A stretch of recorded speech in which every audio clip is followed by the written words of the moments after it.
Bismillahirrohmanirrohim. Assalomu alaykum va rahmatullohi va barakatuh. Aziz do'stlar, hammamiz ham Allohning rahmatidan, marhamatidan umidvor bandalarimiz.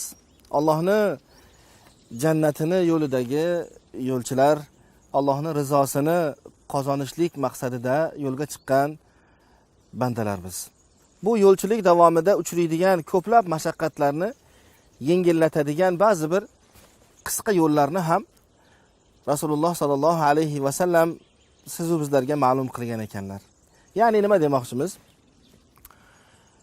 Inson farzandi bu dunyo hayotidagi qilib o'tgan amallariga ko'ra hisob-kitob qilinishligi va bu hisob maydoni mahshargohdagi holat eng uzun va eng qiyin bir holatlardan bo'lishligini barchamiz yaxshi bilamiz.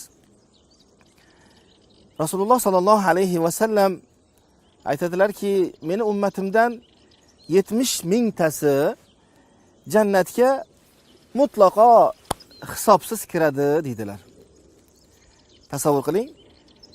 Bir universitetga o'qishga kirmoqchisiz, hamma imtihon topshiryapti, lekin sizga aytilyaptiki, siz imtihonsiz kirasiz. Marhamat, keling, o'qishingizni davom ettiring. Jannat bu ulug' makon, butun insonlar qilgan amallariga hisob berib, javob berib turgan bir qiynalib turgan bir mahalda Payg'ambarimiz sollallohu alayhi va sallamni so'zlariga ko'ra 70 mingta odam mutlaqo hisob-kitobsiz jannatga kirishligini, to'g'ridan to'g'ri jannatiy ekanliklarini ma'lum qildilar. Albatta, bular kimlar degan savol o'z-o'zidan aqlimizga keladi. Haqiqatda keladi, chunki biz ham o'shalardan bo'lishni xohlaymiz. Hisobsiz, qiyinchiliksiz jannatga kirishni kim xohlamaydi? Payg'ambarimiz sollallohu alayhi va sallam bu insonlarni bizlarga yaxshi tanitdilar. Ana o'shalardan bo'lishligimiz uchun bu odamlarni kim ekanligini bilib olishligimiz kerak. Payg'ambarimiz sollallohu alayhi va sallam humul ladina la yaktavun va la yastarqun va la yatatayyarun va ala robbihim yatavakkalun. 3 sifat aytdilar. Bular shunday odamlariki, mana shu 3 ta xislatlari bor bulardi. Bular kimlar? Bularning birinchilari kay bilan. Kay degani qadimda bo'lgan, hozir ham ko'p yurtlarda qo'llaniladigan sha'biy, ya'ni xalq tabobatidagi bir usul. Temirni qizdirib, o'sha bosib badanga davolaniladi. Ana o'sha usulda davolanmaydiganlar, ya'ni badanlariga otash bosmaydiganlar. Ikkinchisi, o'zlariga dam solishligini birovlardan talab qilmaydiganlar. Ya'ni menga dam solib qo'ying, menga Qur'on o'qib dam solib qo'ying deyishligini ham birovlardan talab qilmaydiganlar. Va la yatatayyarun, va hech qachon biror narsadan shumlanmaydiganlar. Shumlanishlik nima? Shumlanishlik, oldimdan qora mushuk o'tdi yoki bo'lmasam uni ko'rdim, qarg'a qaqqilladi, hakka shaqqilladi, yo bo'lmasam arablarda bir qushni olib uchirishar ekan.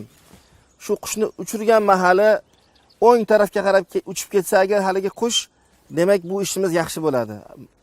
Mabodo chap tarafga qarab uchib ketsa, yo'q, bu ish bo'lmaydi, bu safarga chiqmayman, bu ishni qilmayman, bu masalan qizni olmayman va hokazo bir ishlarini qilishliklarida shu qushni yo o'ngga yo chapga qarab uchishiga qarab fol ochadiganlar, tatayyur, ya'ni shumlanish qiladiganlarni aytiladi tatayyur deb. Bu odamlar 70 ming odam la yatatayyarun, hech qachon hech narsadan umid qilmaydilar. Hech narsada bir umid ko'rmaydilarki, va ala robbihim yatavakkalun. Yolg'izgina Robbilariga tavakkul qiladilar. Dam solishlik joiz amal. Ayni shaklda otash bilan, haligi qizigan temir bilan davolanishlik ham joiz amal. Shumlanishlik bu joiz emas. Lekin qarangki, bu 70 ming odam hattoki dam solishga o'xshagan va boyagi davolanish usullariga o'xshagan ishlarni ham qilmaydilar, joiz bo'lishiga qaramasdan. Balki ularni bog'liqliklari yolg'iz Robbilariga, ularni kutganlari faqat Robbilaridan, ular faqatgina Allohga bog'liq bo'lgan insonlar, ularni tavakkullari shunchalar kuchliki, ular birovga ey birodar menga dam solib qo'ying deyishlikni ham o'zlariga ravo ko'rmaydilar. Balki fa iza maridtu fa huwa yashfin, men kasal bo'lsam Robbim meni shifomni beradi. Dard bergan o'zi egam ko'rib turibdi holimni, shifosini ham o'zi beradi. Kerak bo'lsa o'ziga o'qib Qur'ondan damlar soladi, duolar qiladi, ruqiyalar qiladi. Lekin birovga yalinib yolvorib, iltimos menga dam solib qo'ying, ya'ni menga dam solib qo'ying deganda menga shifo bering, menga shifo talab qilib bering, menga shifo kelishligiga bir siz sababchi bo'lib qo'ying degan bir ma'nolar bo'lganligi uchun vaholanki joiz, yana qaytaramiz, joiz bo'lsa ham bu darajaga tushmaydilar, balki Robbilaridan umidlari shunchalar kuchlik, Robbilariga bog'liqliklari shunchalar kuchliki, ular bu ishlarni ham tark qiladilar. Balki yolg'iz Robbilariga tavakkul qiladilar.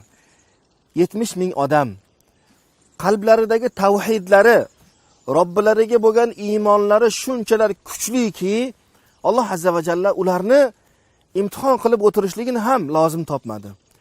Ularni tavhidlari shunchalar mukammalki, Alloh ularga imtihonni ravo ko'rmadi. Balki ular imtihonlarini bajardilar.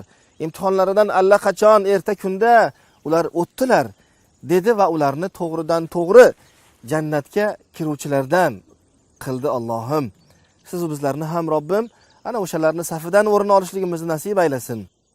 Payg'ambarimiz sollallohu alayhi va sallam men Robbimdan bu 70 mingga yana 70 ming qo'shib berishligini so'radim, duo qildim dedilar.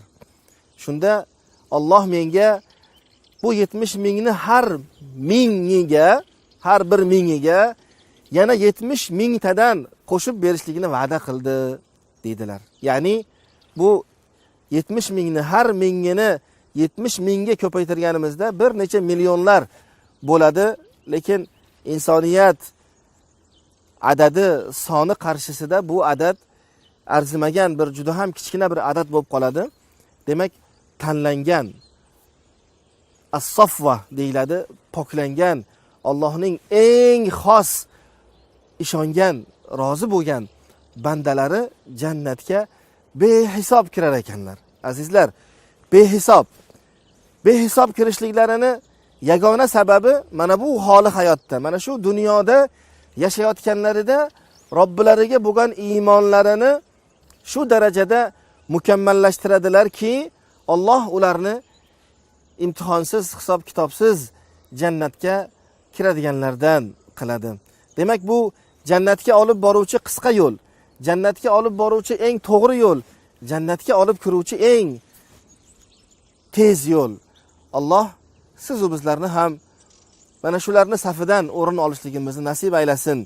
Tavhid har bir ishning boshi, tavhid har bir ishning asosi, tavhid musulmon kishining hayoti. Ibrohim alayhissalomning tilida Alloh azza va jalla aytadiki: "Qul inna salati va nusuki va mahyaya va mamati lillahi robbil alamin." Ayting, meni o'qiyotgan namozlarim, ayting, meni qilayotgan ibodatlarim, ayting, meni yashayotgan bu hayotim va hattoki meni ertaga topadigan o'limim, bularni barchasi kimga? Lillahi robbil alamin. Yaratgan olamlarni Robbisi bo'lmish Alloh uchundir deng va mana shunday yashang. Mo'min kishi haqiqiy muvahhid bo'lgan, qalbida haqiqiy tavhidi bo'lgan odam shunday bo'ladi. Ertalab ko'z ochganidan to ko'zini yumib uyquga ketguniga qadar hayotini Alloh uchun yashaydi. U ishlaydi, u o'qiydi, u pul topadi, u pul sarflaydi, u boshqa hayotdagi ehtiyojlarini qondiradi. Bularni barchasini Alloh uchun qiladi. Bu ishlarni qilar ekan, Allohning rizosini ko'zini o'ngidan hech ham qochirmaydi. Ishlayapti, ishlayotgan chog'ida qaysi ishni qilsam, qay shaklda qilsam Alloh mendan rozi bo'ladi. O'qiyapti, qaysi ishlarni qaysi shaklda o'qisam Alloh mendan rozi bo'ladi. Hattoki ovqat yer ekan, hattoki boshqa bu hayotdagi nozi ne'matlardan istifoda etar ekan, ko'zini o'ngida doim Allohning rizosi qanday topiladi? Men shu holatimda qanday qilsam Robbim mendan rozi bo'ladi degan g'am bilan, tashvish bilan, bir dard bilan yashagan odam bu haqiqiy tavhid sohibi, haqiqiy muvahhid odam. Bu odam haqiqiy, mana bu Rasululloh sallallohu alayhi va sallam va'da qilgan bir necha minglik, bir necha millionlik behisob jannatga kiradiganlarni safidan o'rin olishlikka nomzod bo'lgan odam. Payg'ambarimiz sallallohu alayhi va sallam yana ham kengroq bayon qilib aytadilarki, bu 70 ming va ular bilan har mingi bilan bo'ladigan yana bu 70 minglar o'zini ahli, aqrabo, yaqinlari, qavmi qarindoshlari, do'sti birodarlari va boshqa o'zi xohlaganlarini haqlarida shafoat qilinishlik izni beriladi. Ya'ni bular bu aytib o'tilgan toifalarga, atrofidagilarga ham hattoki foydasi tegar ekanki, ularni mashaqqatlarini kamaytirishda, ularni darajalarini oshirishlikda va boshqa yaxshiliklarni hosil bo'lishligida atrofidagi yaqinlariga shafoat orqali foydalari tegar ekan. Alloh hammalarimizni mana bulardan qilsin. Ikki dunyo saodatini topadigan, jannatga behisob kiradigan va o'zini yaqinlarini Robbilarini huzurida shafoat qiluvchilardan bo'lishligimizni Allohim barchalarimizga nasib aylasin. Assalomu alaykum va rahmatullohi va barakatuh.